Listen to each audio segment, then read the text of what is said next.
आप देख रहे हैं डार्क फाइल्स। तो चलिए बढ़ते हैं आज की इस कहानी की ओर। दुर्गा पूजा का समय चल रहा था। अष्टमी यानी 8वीं नवरात्रि के दिन शाम को मैं, दादाजी और मेरा छोटा भाई जीत, हम तीनों गांव में ही घूम घूम कर दुर्गा पूजा का मंडप देखने निकले थे। दादाजी की उम्र करीब 70 साल के आसपास की रही होगी, मगर फिर भी दादाजी एकदम टंच हैं। बड़े से बड़ा काम भी वो चुटकियों में कर लेते हैं। रात होते होते हमने गांव के तकरीबन सारे दुर्गा मंडपों को देख लिया और वापस घर लौटने लगे। मगर पता नहीं क्यों दादाजी आज सुबह से ही थोड़े उदास से लग रहे थे। उनका चेहरा उतरा हुआ था। खैर, घर पहुंचकर हमने हाथ मुंह धोया और खाना पीना करके एक ही कमरे में एक ही बिस्तर पर जाकर लेट गए। बिस्तर पर लेटते ही मेरे छोटे भाई जीत ने दादाजी से कहा, दादाजी कोई कहानी सुनाइए ना, भूत वाली। इस पर दादाजी बोले, कहानी? ठीक है, सुनो फिर, लेकिन डरना मत। हालांकि मुझे कहानी वगैरह में कोई खास दिलचस्पी नहीं थी, पर अगर कोई कहानी सुनाता है तो मैं सुन लेता हूँ। आगे दादाजी ने बताना शुरू किया। बात आज से तकरीबन 45 साल पुरानी है। उन दिनों अभी की तरह मोबाइल फ़ोन या बिजली वगैरह नहीं हुआ करता था। उस वक्त किसी से बात करने का एकमात्र साधन खत ही था, और अगर रात में किसी को कुछ काम पड़ जाए या कहीं जाना पड़ जाए तो लालटेन या टॉर्च के अलावा और कोई चारा नहीं था। उस रोज भी दुर्गा पूजा का ही समय चल रहा था। मेरी नई नई शादी हुई थी। पत्नी पिछले 2 महीनों से अपने मायके में थी। हालांकि मन तो मेरा भी कर रहा था उसके साथ जाने का, मगर मैं जहां काम करता था वहां से मुझे छुट्टी नहीं मिल पा रही थी। मैंने तय किया नवरात्रि के दिनों में जब काम से छुट्टी मिलेगी तब कुछ दिनों के लिए अपनी पत्नी के मायके चला जाऊंगा। कुछ ही दिनों में वो वक्त भी आया। नवरात्रि आते ही मुझे काम से छुट्टी मिल गई और मैं अपना बोरिया बिस्तरा लेकर निकल पड़ा अपनी पत्नी के मायके जाने के लिए। दोपहर के 3 बजे मैंने अपने यहाँ से ससुराल जाने के लिए ट्रेन पकड़ा। ट्रेन में मुसाफिरों की भीड़ काफ़ी ज़्यादा थी, क्योंकि नवरात्रि में बाहर काम करने वाले सभी लोग अपने अपने घर लौट रहे थे। खैर, जैसे तैसे ट्रेन में करीब 5 घंटों का सफ़र तय करने के बाद, यानी रात के ठीक 8 बजे मैं ट्रेन से उतरा। ट्रेन से उतरकर मैंने एक नज़र स्टेशन को अच्छे से देखा। हालांकि स्टेशन पर 2-4 भिखारी ज़रूर थे, मगर मुसाफिर एक भी नहीं था। मैं जिस बक्से में अपना कपड़ा वगैरह लेकर आया था वो लोहे का बक्सा इतना भारी था कि मैं उसे उठाकर ज़्यादा देर तक खड़ा नहीं रह पा रहा था। खैर, जैसे तैसे मैं उस बक्से को उठाकर स्टेशन से बाहर निकलने लगा। अभी मैं स्टेशन से बाहर जाने के लिए 2 कदम चला ही था कि तभी किसी ने पीछे से मेरे कंधे पर हाथ रखा। मैं पीछे मुड़ा तो पाया कि एक हट्टा कट्टा जवान लड़का, उम्र यही कोई 24-25 साल की रही होगी, वो मेरे सामने हाथ फैलाकर भीख मांग रहा था। ये देखकर मुझे बड़ा गुस्सा आया कि इतना हट्टा कट्टा जवान लड़का काम करने के बजाय भीख मांग रहा है। जिस पर मैंने उस लड़के से कहा, तुम्हें शर्म नहीं आती ऐसे भीख मांगते हुए? तुम तो जवान लगते हो, हाथ पैर सब कुछ सही है, तो कुछ काम क्यों नहीं करते? ऐसे अच्छा लगता है भीख मांगने में? इस पर वो लड़का बोला, क्या करे साहब, सुबह से कुछ नहीं खाया। उस लड़के से ये सुनकर मुझे बहुत बुरा लगा और मैं जो सेव अपनी पत्नी के लिए ले जा रहा था, वो मैंने उस लड़के को दे दिया। सेव मिलते ही वो लड़का ऐसे खाने लगा जैसे वो सुबह से नहीं बल्कि कई जन्मों से भूखा हो। इसी दौरान मुझे एक तरकीब सूझी। सेवों को किसी जानवर की तरह खा रहे उस लड़के से मैंने कहा, सुनो, एक काम करोगे, ये जो बक्सा है इसे मेरे घर तक लेकर चलोगे? चिंता मत करो, इसके लिए मैं तुम्हें कुछ पैसे भी दे दूंगा। ये सुनते ही उस लड़के ने बिना कुछ सोचे समझे मुझे हाँ बोल दिया, जिसके बाद उसने मेरा वो लोहे का बक्सा अपने सर पर उठा लिया और हम दोनों स्टेशन से बाहर निकलकर रास्ते पर आगे बढ़ने लगे।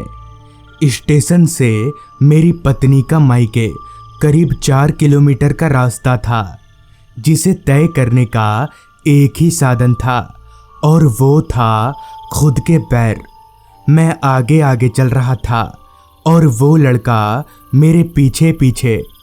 तभी चलते चलते मैंने उस लड़के से पूछा, क्या नाम है तुम्हारा? कहाँ रहते हो?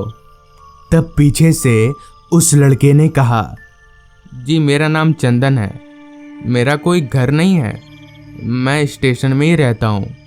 इस पर मैंने बोला, ठीक है, तुम चलो मेरे साथ, मेरे ससुर जी जमींदार हैं, वहाँ मैं तुम्हें कुछ काम दिलवा दूंगा। रास्ता जितना सुनसान था उतना ही अंधेरे में डूबा हुआ। हालांकि मेरे हाथ में एक बैटरी टॉर्च थी, इसलिए मुझे और चंदन को चलने में ज़्यादा परेशानी नहीं हो रही थी।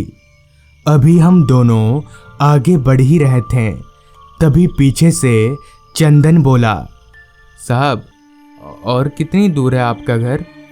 इस पर मैंने बोला, अभी दूर है, क्यों, थक गए क्या? रुक जाओ यहीं पर 2 मिनट। मेरे ये बोलते ही चंदन रुक गया और सर पर से बक्सा उतारकर जमीन पर रखते हुए बोला, साहब 2 मिनट जरा सांस ले लूं।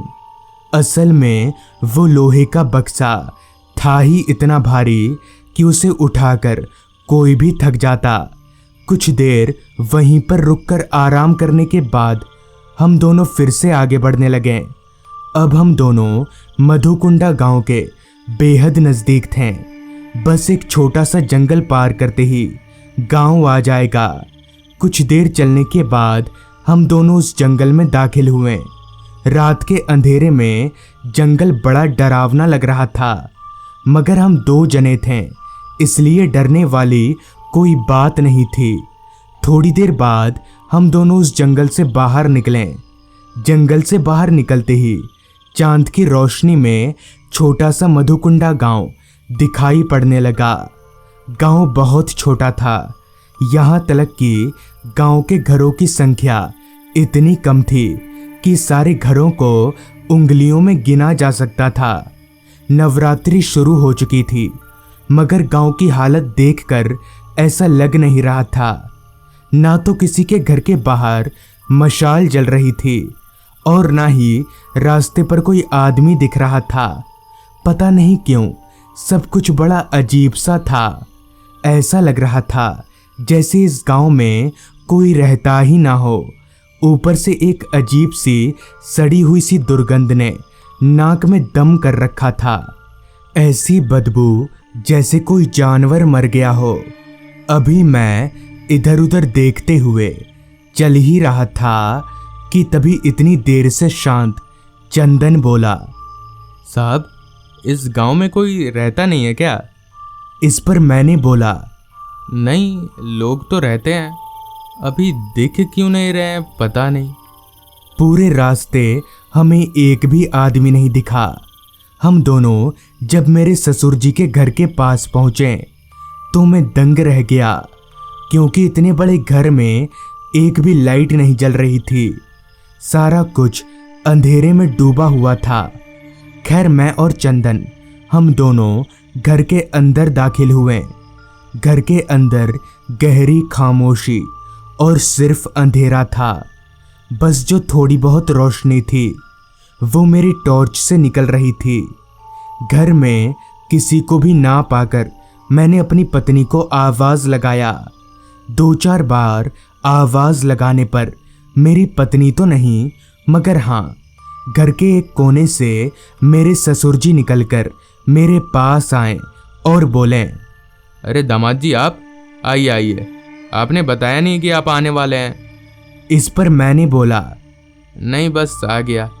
इतना बोलकर मैंने सोचा ससुर जी के पैर छूकर आशीर्वाद ले लेता हूँ। लिहाजा मैंने झुककर अपने हाथ को ससुर जी के पैरों की ओर बढ़ाया। तब टॉर्च की रोशनी में मुझे जो दिखा उसे देखकर मेरा रोम रोम कांपने लगा। मैं ठिठक कर पीछे हट गया क्योंकि मेरे ससुर जी के पैर पीछे की ओर मुड़े हुए थे, यानी उल्टे थे। मैंने अपनी निगाहों को ससुर जी के पैरों पर से हटाकर उनके चेहरे पर डाला तो उनका चेहरा देखकर मेरी आंखें फटी की फटी रह गईं। उनकी आंखें एकदम सफ़ेद थीं और चेहरा इंसानों से एकदम अलग। तभी ससुर जी ने हंसते हुए कहा, क्या हुआ दामाद जी, बाकियों से नहीं मिलेंगे? उनकी ये आवाज़ सुनकर मैं वहाँ ज़्यादा देर तक रुक नहीं सका। मैं उस घर से निकलकर भागने लगा। मेरे पीछे पीछे चंदन भी भागा। हम दोनों भागकर मधुकुंडा गांव से थोड़ी दूरी पर बसे वीरभद्र गांव में पहुँचे और वहाँ के लोगों को सारी बात बता दी, जिस पर उन्होंने बताया कि दरअसल महीना भर पहले मधुकुंडा गांव में पता नहीं कैसे कोलेरा बीमारी फैल गई और गांव के लोगों के लापरवाही की वजह से पूरा गांव बीमारी के चपेट में आ गया। यहाँ तक कि मेरे ससुर जी यानी जमींदार और उनका पूरा परिवार कोलेरा ग्रस्त होकर मारा गया और गांव के बहुत से घरों में अभी भी लोगों की लाश सड़ रही है। ये सब सुनकर मैं वहीं फूट फूट कर रोने लगा क्योंकि इस महामारी में मैंने अपनी पत्नी को भी खो दिया था और मेरे पास सिर्फ मेरा 1 साल का बेटा ही बचा, जिसे मैं अपनी माँ के पास छोड़कर यहाँ आया था। कहानी खत्म होते ही जब मैंने दादाजी की ओर देखा तो उनकी आंखें नम थीं। तो दोस्तों, ये थी आज की कहानी। अगर आपको ये कहानी अच्छी लगी हो तो चैनल को ज़रूर सब्सक्राइब कर लें। तो मैं आपका दोस्त आर्यन जल्द ही मिलूँगा आपसे ऐसी ही एक कहानी के साथ।